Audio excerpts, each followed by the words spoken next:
नमस्कार दोस्तों, साल 1945 5 दिसंबर को दोपहर के 2:10 यूएस नेवी के 5 टारपीडो बॉम्ब विमान फ्लोरिडा से टेक ऑफ करते हैं, जिसको कहा जाता है फ्लाइट 19, अपना एक 3 घंटे का रूटीन ट्रेनिंग मिशन करने, यानी कोई स्पेशल उड़ान नहीं थी।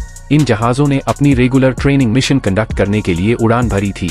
फ्लाइट में 14 क्रू मेंबर थे, जिन्हें एक flight leader Charles Carroll Taylor के द्वारा लीड किया जा रहा था, जो कि बहुत अनुभवी पायलट थे और एक बार वेटरन अर्थात यूएसए के सशस्त्र ड्यूटी वयोवृद्ध भी थे।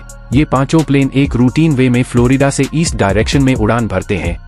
मौसम भी अच्छा होता है कि उड़ान भरने के लगभग 2 घंटे बाद इनके स्क्वाड लीडर रिपोर्ट करते हैं कि इनके कंपास में कुछ कमी आ गई है और वो काम करना बंद कर देता है। ये अपना बैकअप कंपास निकालते हैं और वो भी काम नहीं कर रहा होता है, जिससे इनको प्लेन की वास्तविक स्थिति का पता नहीं लग पाता। प्लेन में अजीब तरह का रेडियो मैसेज चल रहा होता है। धीरे धीरे मौसम भी खराब होने लगता है। टेलर को लगता है कि उनके विमान गल्फ और मैक्सिको के बीच में है, इसलिए अब उन्हें वापस फ्लोरिडा जाने के लिए ईस्ट की तरफ फ्लाई करना होगा। वो सभी क्रू मेंबर को ईस्ट की तरफ फ्लाई करने की कमांड देते हैं, लेकिन फ्लाइट में मौजूद अन्य क्रू मेंबर को लगता है कि वो अभी ईस्ट में ही है। मौसम लगातार बिगड़ रहा होता है। उन्हें लगता है वेस्ट की तरफ फ्लाई करना चाहिए और इसके बाद बस थोड़ी ही देर में 5 के 5 फ्लाइट गायब। जी हाँ दोस्तों, हम नहीं जानते कि ये कहाँ गए और आज तक इस तरह जहाज के गायब होने के बारे में कोई नहीं जान पाया कि ये कहाँ पर है और इनके साथ क्या हुआ। फिर यहाँ से चालू होता है इन जहाज को ढूंढने का, यानी सर्च मिशन। रेस्क्यू के साथ मैरिनर एयरक्राफ्ट टेक ऑफ करता है, लगभग नए 13 क्रू मेंबर के साथ, और अब ये भी गायब, यानी फ्लाइट 19 के 14 और इस सर्च मरीन एयरक्राफ्ट के 13, कुल मिलाकर 27 लोग, वो भी फ्लाइट सहित गायब। इसके बाद अब चालू होता है उस समय का एक लार्जेस्ट सर्च मिशन, लेकिन रिजल्ट 0। न तो प्लेन का कोई हिस्सा मिला, न ही किसी की बॉडी। हैरानी वाली बात यह है कि जहां पर ये सब गायब हुआ, उस जगह को बरमूडा ट्रायंगल के नाम से जाना जाता है। अब बात उठती है कि ये बरमूडा ट्रायंगल है क्या? चलिए पहले हम बरमूडा ट्रायंगल की बात कर लेते हैं। आपको बता दूं कि अटलांटिक सागर में 5 लाख स्क्वायर किलोमीटर का एक हिस्सा बरमूडा ट्रायंगल कहलाता है। इसे बरमूडा ट्रायंगल इसलिए कहते हैं क्योंकि इसका आकार ट्रायंगल यानी त्रिभुज की तरह है। पिछले 100 सालों में लगभग 75 हवाई जहाज और 100 से ज्यादा छोटे बड़े जहाज बरमूडा ट्रायंगल के अंदर गायब हो चुके हैं। लगभग 1000 से ज्यादा लोगों की मौत हो चुकी है। ऐसा माना जाता है कि बरमूडा ट्रायंगल की जानकारी सबसे पहले क्रिस्टोफर कोलंबस ने दुनिया को दी थी। हालांकि रिसर्च के मुताबिक ये माना जाता है कि मौसम की वजह से यहाँ ऐसी दुर्घटनाएं होती है। मीडिया की एक रिपोर्ट के मुताबिक बरमूडा ट्रायंगल में जहाजों के डूबने की जानकारी सबसे पहले क्रिस्टोफर कोलंबस ने दुनिया को दी थी। उन्होंने अपने लेख के जरिए बताया था कि किस तरह की घटनाएं बरमूडा ट्रायंगल में होती हैं।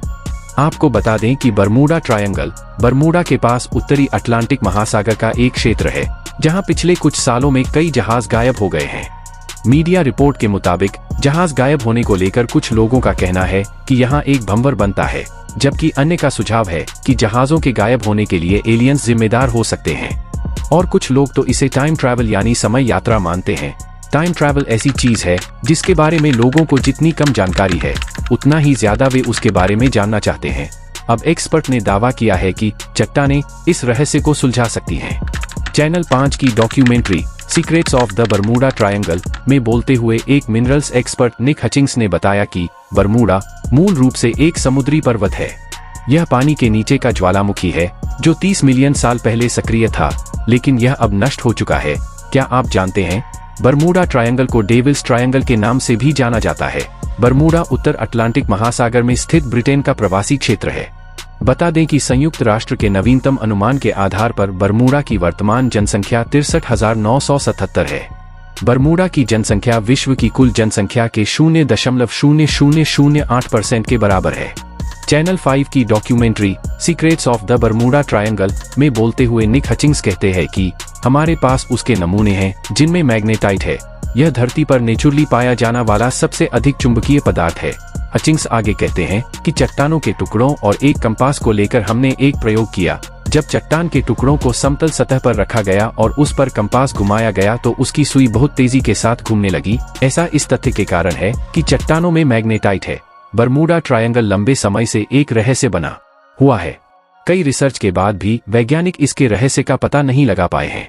इस बीच न जाने कितने जहाज और एयरक्राफ्ट इसके भीतर रहस्यमयी ढंग से गायब हो चुके हैं। यह संयुक्त राज्य अमेरिका के पूर्वी तट पर मियामी फ्लोरिडा से सिर्फ 1770 किलोमीटर और हैलिफैक्स, नोवा स्कोटिया, कनाडा के दक्षिण में 1350 किलोमीटर की दूरी पर स्थित है। अब इसी बीच एक वैज्ञानिक ने दावा किया है कि उसने बरमूडा ट्रायंगल के रहस्य को सुलझा लिया है। इस ऑस्ट्रेलियाई वैज्ञानिक का नाम कार्ल क्रुजेलनिक है। उनका कहना है कि पानी में कई विमान और जहाज गायब हुए हैं, लेकिन वह कैसे लापता हो गए इसके कोई सबूत नहीं है। आइए जानते हैं वैज्ञानिक ने अपने खुलासे में बरमूडा ट्रायंगल को लेकर क्या क्या कहा। ऑस्ट्रेलियाई वैज्ञानिक ने कहा है कि विमान और जहाजों के लापता होने का एलियंस बेस या अटलांटिक के खोए शहर से कोई लेना देना नहीं है। उनका कहना है कि मानवीय गलतियां और खराब मौसम की वजह से बरमूडा ट्रायंगल में बड़ी संख्या में जहाज और विमान लापता हुए हैं। उनका कहना है कि इससे ज्यादा और कुछ भी नहीं है। समुद्र में यह 7 लाख वर्ग किलोमीटर का एक व्यस्त क्षेत्र है, जिसकी वजह से यहाँ पर हादसे ज्यादा होते हैं। वैज्ञानिकों का कहना है कि बरमूडा ट्रायंगल का भूमध्य रेखा के पास होने और अमेरिका से नजदीक होने पर यहाँ ट्रैफिक ज्यादा रहता है। ऑस्ट्रेलियाई वैज्ञानिक कार्ल क्रुजेलनिक ने अपने दावे को साबित करने के लिए अमेरिकी तटरक्षक और लंदन के लॉयर लॉयड्स ऑफ लंदन के आंकड़े का हवाला दिया है। उनका कहना है कि इनके आंकड़ों के मुताबिक बरमूडा ट्रायंगल में दुनिया में किसी भी जगह पर विमान क्रैश होने का प्रतिशत समान ही है। उन्होंने फ्लाइट 19 के लापता हुए 5 विमानों के खोने के रहस्य से भी पर्दा उठाया। इन जहाजों के गायब होने के बाद ही बरमूडा ट्रायंगल को रहस्यमयी कहा जाने लगा। उन्होंने कहा कि वास्तविकता यह है कि 15 मीटर ऊंची उठी लहरों ने विमानों पर गहरा असर डाला था। कार्ल क्रुजेलनिक ने कहा है कि इन जहाजों के उड़ाने में एकमात्र अनुभवी पायलट लेफ्टिनेंट चार्ल्स टेलर थे, जिनकी मानवीय गलतियों की वजह से यह बड़ा हादसा हुआ।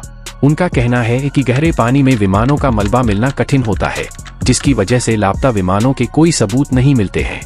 दोस्तों, अगर आप इसके बारे में कुछ एक्स्ट्रा जानकारी रखते हैं तो जानकारी को साझा करते हुए वीडियो को लाइक और शेयर जरूर करें। धन्यवाद।